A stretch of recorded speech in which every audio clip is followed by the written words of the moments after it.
name's Lisa French, if you've not met me before. I work part-time in an office and I'm also a hypnotherapist. I'm doing a new series on YouTube, a series about well-being at work. Previously I've done a year of Wellbeing Wednesday videos covering a whole range of topics, but I felt I wanted to focus things a little bit more and focus particularly on well-being at work. Work can be all sorts of different things. There's a whole range of different occupations, a whole range of different working patterns, working environments, and also some people might be caring for others, which is also a form of work. Perhaps you're a student, perhaps you're studying, perhaps you're a young person getting older and starting to think about what kind of work you might like to do. Where are your interests? Where are your skills? So I think we're all at different stages, but the idea of this well-being at work is to really try and maximise our well-being throughout our day and week, really. Work. Why do we work? Is that something you've thought about? Perhaps an obvious question in some ways to some people. I think some people would immediately say for the money, but also I think most people would recognise that we do get an awful lot more out of working. If you're in a paid job or other types of work as well, it might be that you're volunteering, but being kind of having a sense of purpose. Also, it gives you a bit of an identity. You might, often if you meet somebody for the first time, it won't be long before one of you says, "What do you do?" So it's a key part of our identity. There's lots and lots of things that our minds and bodies enjoy about work. Being part of a team, having a sense of achievement, learning and developing as you go through your career. And each day there's always opportunities, I feel, for learning new things. So there's a lot of positive things that we get from work. It also, depending on what kind of work you do, but many workplaces gives you a bit of a structure, a bit of a routine for the week.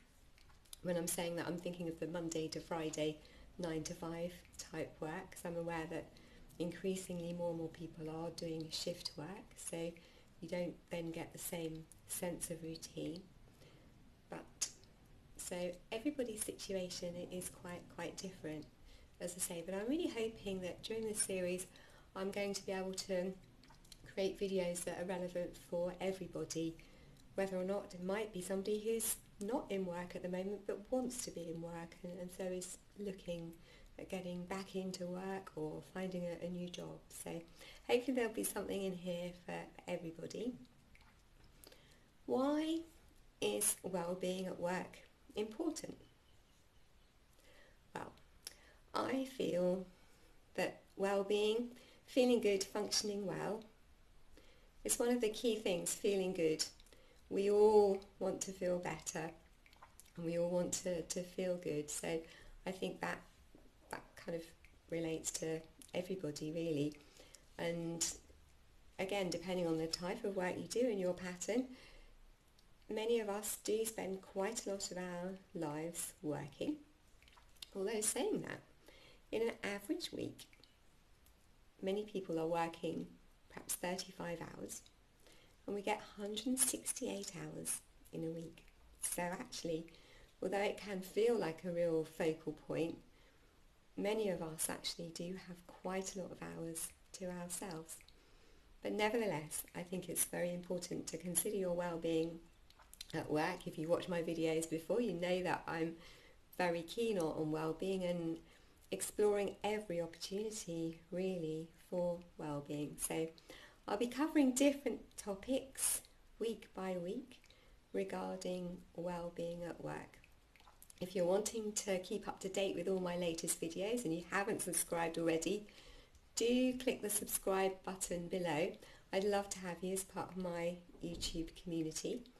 And next week I'll be giving you the first Wellbeing at Work video. And before then, actually, I will just give you a quick tip for people that travel to work, particularly travelling on public transport. There is a block of time where you can do something that you enjoy that will enhance your well-being. So if you are on trains, buses, that kind of thing, there's various different things you can do. Reading, listening to things, some kind of craft. I quite often crochet when I'm on a train or a bus. And so that is a window of time on your way to and from work. Because sometimes I think what can happen, sometimes our minds can be racing ahead and perhaps thinking, how many emails are we going to face? Are we going to have a busy day? Those kind of stressful thoughts starting to happen. And actually that's your time when you're travelling. So I'd really encourage you to make the most of that. If you're driving, there's still some things that you can do. Clearly you need to be focusing, concentrating on driving, but maybe listening to some relaxing music as you drive along, or noticing things outside as you're driving that are joyful to you, really. So a whole lot of things. So that's your first tip, really. Make the most of your journey to and from work. If you do travel to and from work, you travel to and from college or university as well, that's something that you can use. If you're working from home, maybe put in a bit of time where you do something pleasurable before you start. So that's your tip for this week, and there'll be a new Wellbeing at Work video next week. Thank you so much for watching my video. Bye for now.